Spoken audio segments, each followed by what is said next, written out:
Dimas, eneng opo aku arep budal ana ing Tanjungan kok tok candhet sik Kang. Aja kesusu.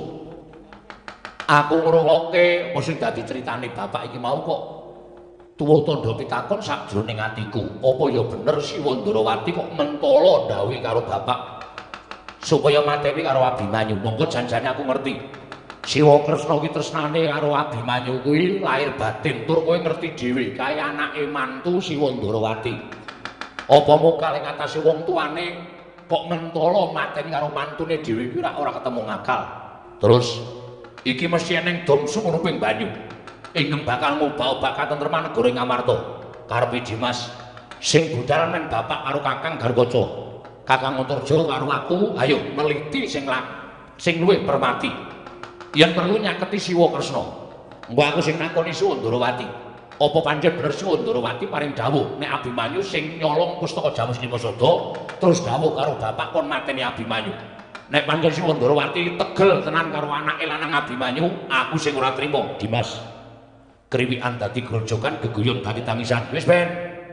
Ki nek ora ditelisih, nek ora diteliti, nek ora dititi priksa, iki mung nek nganti bapak mateni Abimanyu, mongko sejatine Siwa Ndrawati kuwi dudu panjalmaning Siwa Ndrawati sing saktenane. Sapa sing getun, sapa sing kelangan, wong mati ora bakal urip meneh. Ngono Dimas. Terus karemu ambles bumi kan.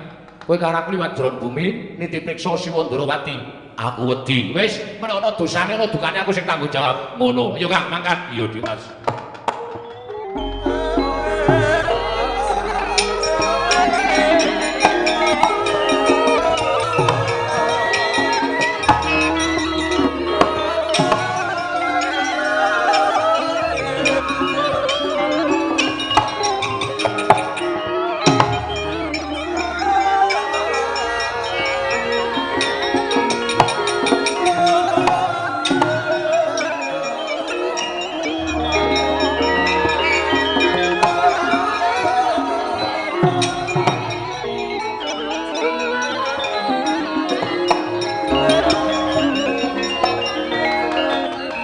Sinayeng manglung mentonaken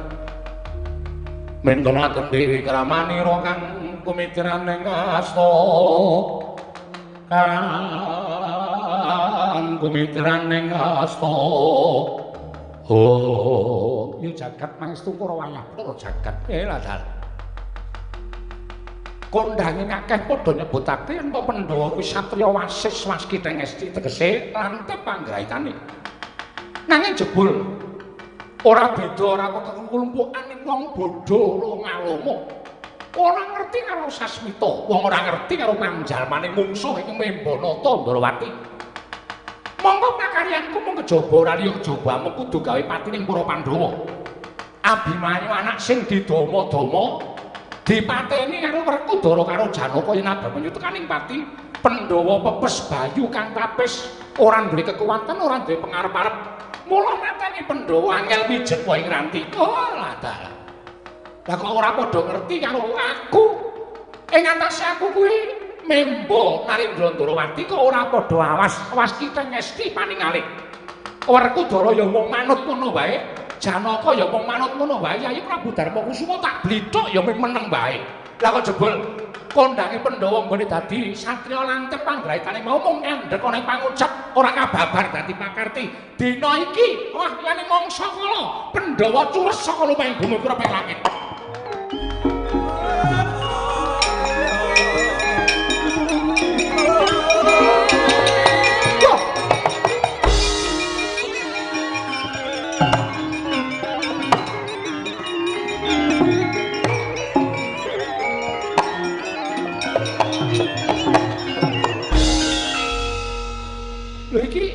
Iki Antasena to? Heeh.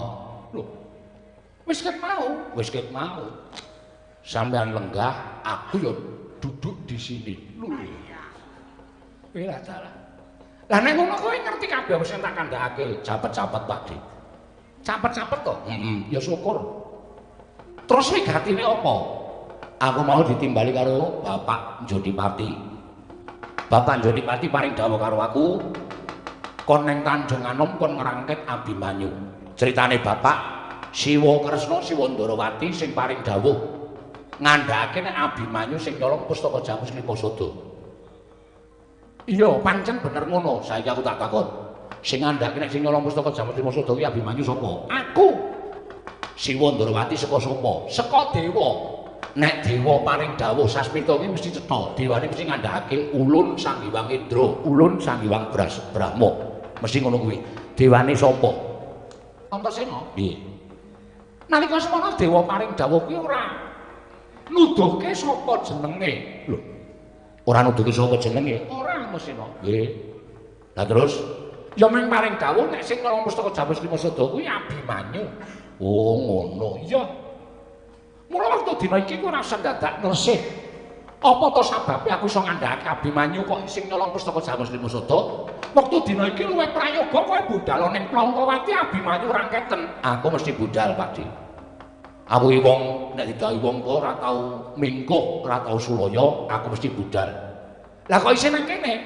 Mumpung Pakde nang kene aku janjane kepengin nuruti karepane atiku. Lho, kekarepane atimu apa? Aku iki jane suwe banget duwe pangidam-idam kepengin nyumurupi wujuding kembang ing iso nguripke wong mati jane kaya ngopo. Kembang sing iso nguripke wong mati kuwi Sekar Wijaya Kusuma sing duwe aku. Lah aku tak nguruh sedina wae. Ngene aku wis weruh kembang aku tak ning Tanjungan Rom Abimanyu tak bandane. Waduh, Antasena. Nggih. Sing gedhe pangapuramu nek kembang aku ora nggawa. Lho. Ora nggawa, ora.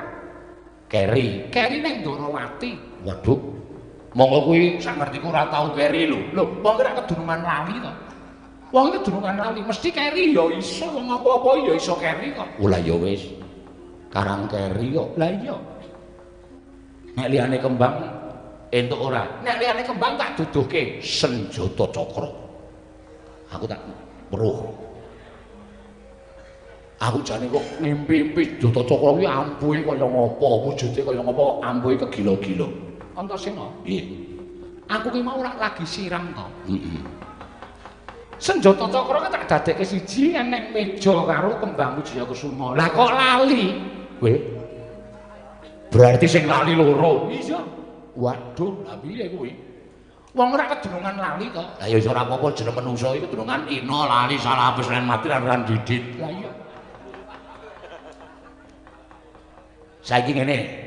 Nek senjata cakra keri Sekar Wijaya Kusuma keri ning negara Ndarawati, aku iso nampa. Ning siji iki nek nganti sampean muni keri, sampean berarti dudu Ratu Ndarawati. Lho aja ngawur. Aja ngawur. Aku wakmu Ndarawati, iya, arep wak Abon, wak Kresna terserah. Ning tetep nek siji iki kowe ora iso ngaturake, ora iso nuduhke wujude, aku ora trima. Kang, apa Dimas? Metu Kang? Aku ora wani. Wis to metu aku sing tanggung jawab. Oh iya. Bekti kula apa? Ya Antarja tak tampa kok dadak ngejak kanca barang iki apa? Mergo iki wis tak dapuk. Lho, didapuk piye? Nek sampean ora iso nuduhke Sekar Wijaya Kusuma, senjata cakra ora apa-apa. Nek siji iki sampean ora iso nuduhke, nuwun sewu sing tak kon jotosi Kakang Antarja. Antasena? Nggih. Aku ki wakmu Ndarawati, wis ngerti. Nek ora perlu bukti kok. Wis ngerti nek sampean iki pemundhenku Ndarawati. Nek aku perlu bukti. Kang, apa? Toto-toto, Kang. Nek iki ora iso ngandhake apa sing tak takokke, langsung diajar wae. Antasena ora edan lho, iki ora edan iki tenanan. Aku ora wani. Kowe jotos iki pokoke tak jotosi. Ana sinaja edan. Wis to manut karo aku. Nek ana dosane, aku tanggung jawab. Ya wis. Kaca paesan. Kaca paesan. Ya, kuwi mapan ning jabaning daging ning jero kulit. Kuwi ora iso keri. Kuwi mapan ning epek-epek. Kuwi tok nggo nonton lelakon sing bakal nglakon, lelakon sing kowe ora ngerteni. Kaca paesan. Kaca paesan mesti tak gawa. Nah, nek ngono sampean Kresna tenan. Delok. Iki apa sih, no? Sawangan. Kok mung kutil kaya ngono. Epek-epek nonrong kok dipamerke. Iki lho sing ireng kuwi kapal. Kresna kok kapalen tangane. tok sawange ta ora? Tak sawang kait mau nganti ngenake Permana Jati nganggo nitro batin ora katon cetha yen kowe dudu Siwa Ndrawati Kang ya Dimas Kestoke dawuh. Terus terus.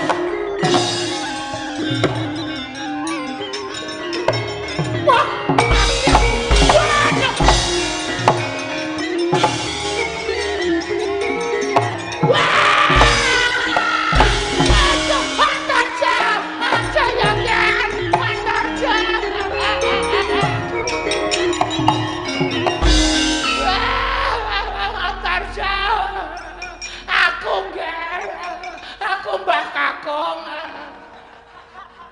Ngandel ora, saiki sampean percaya ora Kang? Lah kok dadi wujud Eyang Durna kandhane kok aku ora pamling. Ana Kresna kok lali nggawa Sekar Jayakusuma kok lali nggawa Sedata Cakra kula sing tak takoke kaca paesan. Ati aku. Madhep rene wae. Madhep rene.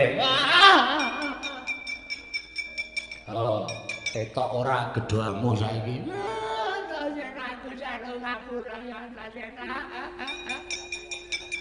Kok sampean mentala? Mentala piye? Kok sampean mentala ngandhakne Abimanyu nyolong pustaka Jamusrimasada? Abimanyu nyolong apa ora?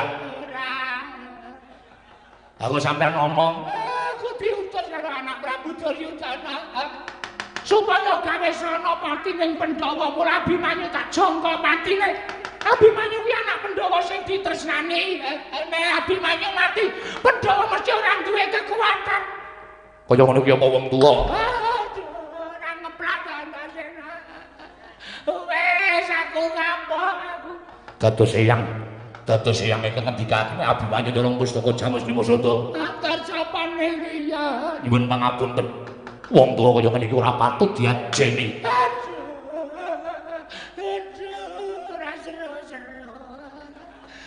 Musmet. Apa? Musmet. Piraku lara. Piye Dimas, ben aja diculke. Kowe ngerti ora? Kowe ngerti ora, Mbah? Piye? Bapak wis ning Tanjunganom. Ning nganti bapak mateni Abimanyu, utang getih nyaur getih, utang nyawa nyaur nyawa. Aku jaluk ngapura. Aku ora niat kaya ngono, Antasena. Monggo Kakang Garukaca ya ning Tanjunganom. Nek Kakang Garukaca kanthi mentala ngateni Abimanyu, aku sing ora trima tak poteng-poteng. Durung. Piye Dimas ngene Kang? Kowe nek mlebu Karang Pradisan.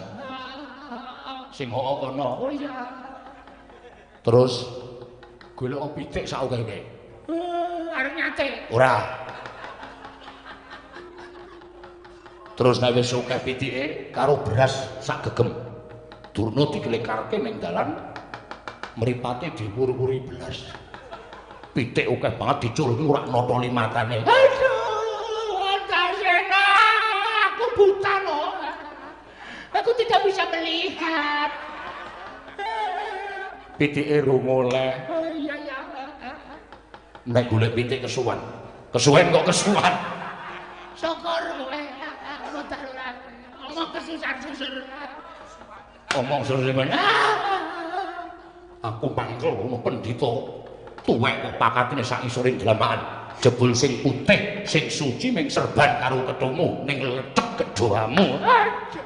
Antasena, antar soplak-plak-plak. Aku minta perlindungan. Panjen Kakang Antarja takon. Golek gerobak loro. Terus sing terus kono. Iya, Deng.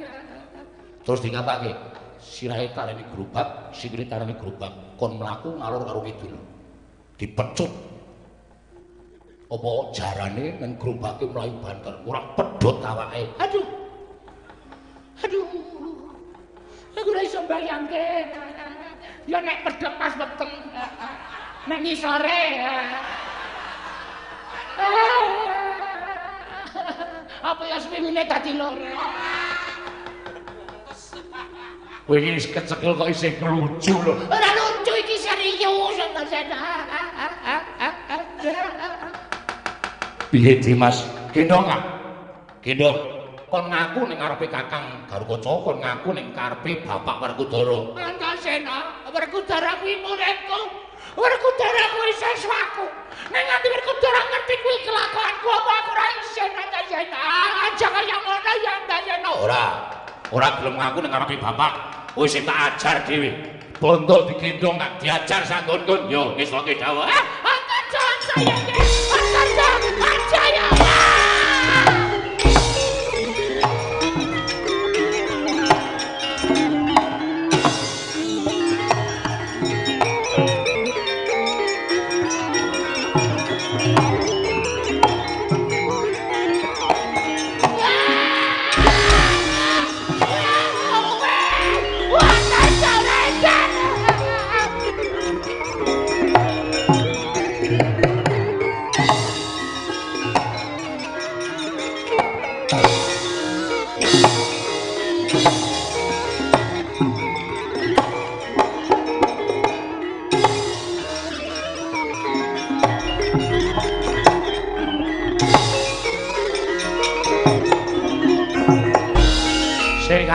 Stop. Aja kesusu. Dimas Antasena. Ora ngira mabur tak sampe nangis. Mergo aku gagas kahanane adikku Abimanyu. Abimanyu adikku sing tak tresnani. Apa kudu pun Kakang tegel karo si Adi teko kaya ngono kelakuane si Adi. Sik, aja nyalahke Abimanyu. Iki sumbere wis kecekel. Sumbere kecekel piye? Sing dadi tuk sumbering perkara wis kecekel. Siwa Ndrawati sing ngandhake nek Abimanyu nulung pustaka Jamus Krimasada mau sejatine dudu Siwa Kresna. Dimas, ya aja gawe-gawe. Nek kawanguran Kanjeng Rama kapireng dening Kanjeng Rama, kowe bakal dihukum dening Kanjeng Rama. Aku ngerti duwe bukti kok, Kang. Apa ana buktine, Kang? Penjahate gorene, Kang. Watar jajan.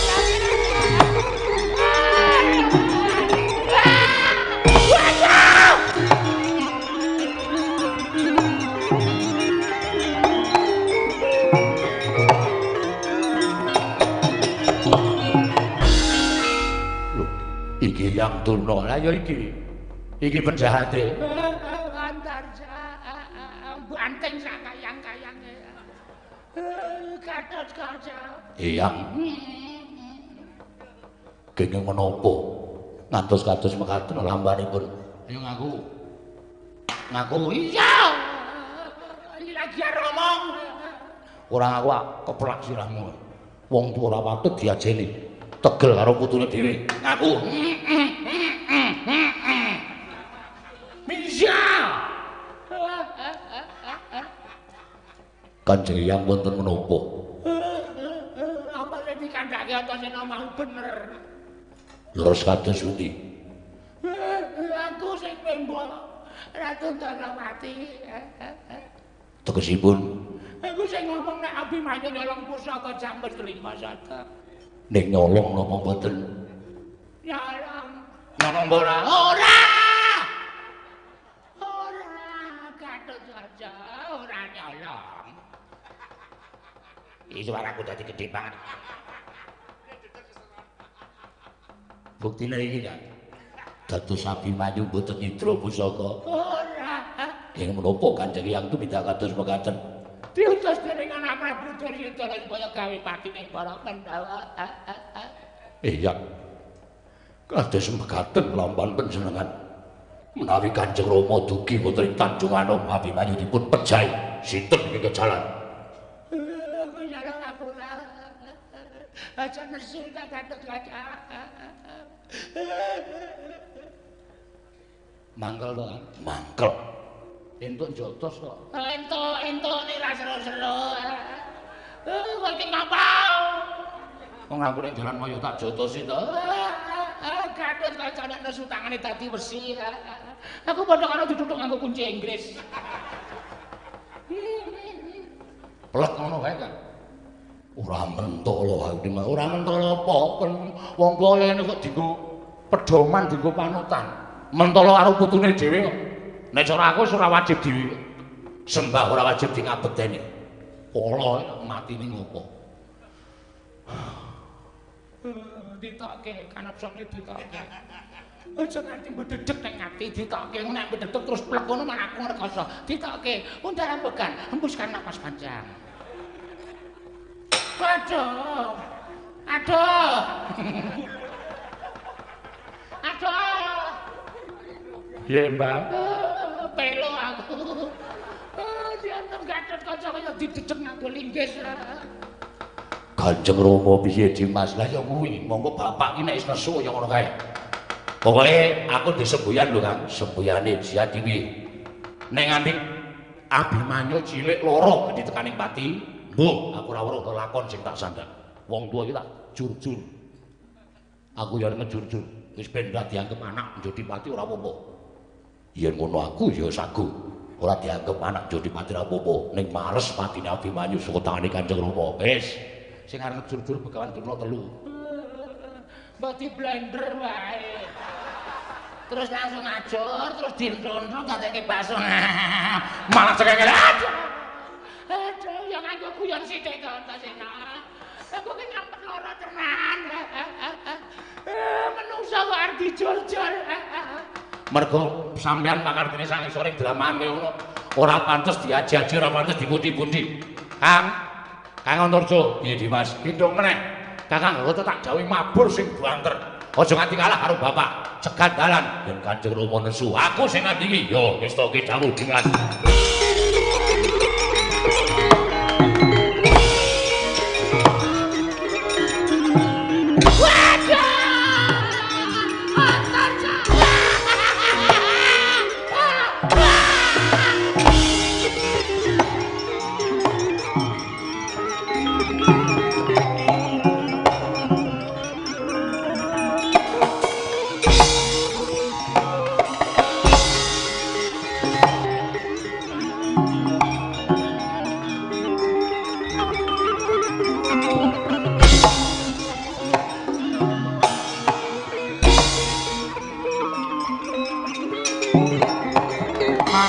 Sur lakune angin gugur andrane ngarga Guru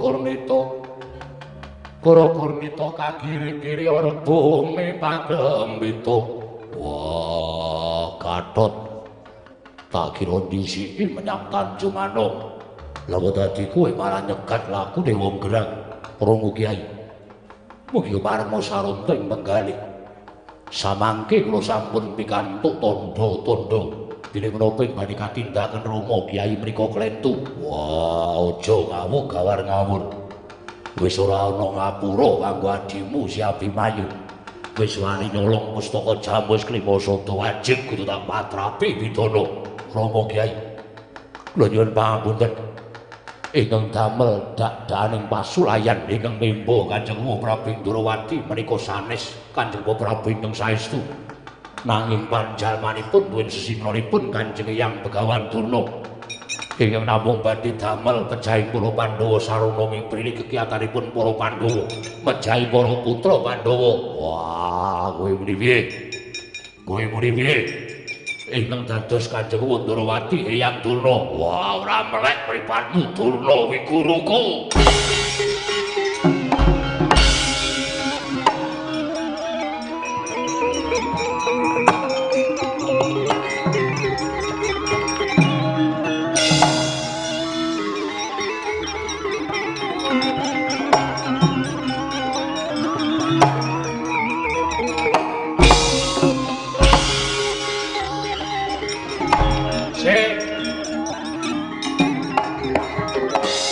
Antasena.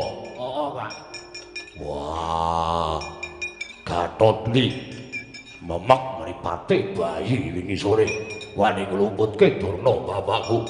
Wah, candhak sabetke kayon pecah silae. Ora sudi duwe anak sing wani karo eyange, wani karo guruku. Pak. Apa sing dikandhake Kakang Garut kuwi bener. Aku sing mbadarke sesinone Eyang Durna sing memba Siwa Ndrawati. Lan saiki Eyang Durna wis tak gawa. Tak kon matur dhewe karo Bapak Antasena. Nggih. Durna kuwi bapakku. Sakarepmu ning Durna salah.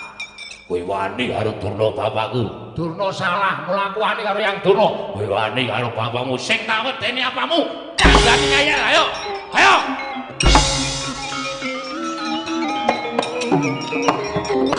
Wah, setan. Wani karo wong gerang yo, men. Tendang endi? Rumangsamu sare iso ora? Rumangsaku anggere wong tuwa kok rumangsane nggon bener. Apa wong tuwa iki bener terus to piye? Wah, lungguh kandhane. Mangkelake. Wah, wong tuwa dijeproke. Aku ora iso lingguh. Ayo madeg meneh. Madeg angel ngadeg ditelusel. Jahitan. Kang, Yang Durna gorene, Kang.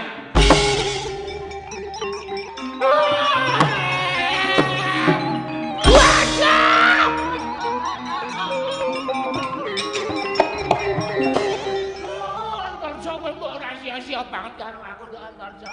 Kowe jam 1:30 mau tekan saiki setok ajan terus. Remon aku remon. Padheprana, Mbak. Wah, Durna bapakku. Kowe kok mimisen. Ditanya kok nirung karo Antarja anakmu. Ngedak. Rasa wedi, Kang, rasa wedi.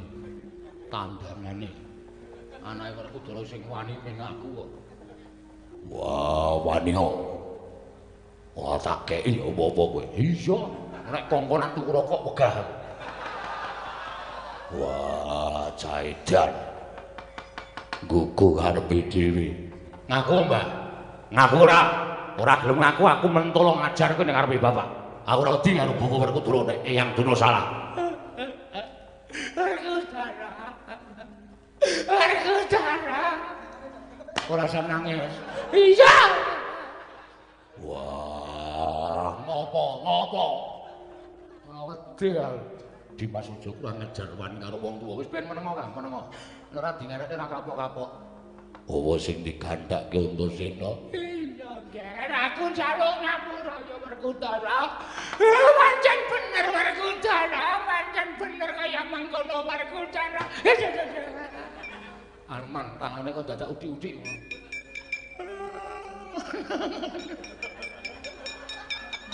Diwalik maneh. Werkudara, aku pancen mebono Tandrawati. Aku pancen sing ngakon kowe mateni Abimanyu. Abimanyu nyolong pusaka. Ora, Ger, kuwi gaweanku. Wah, isin aku.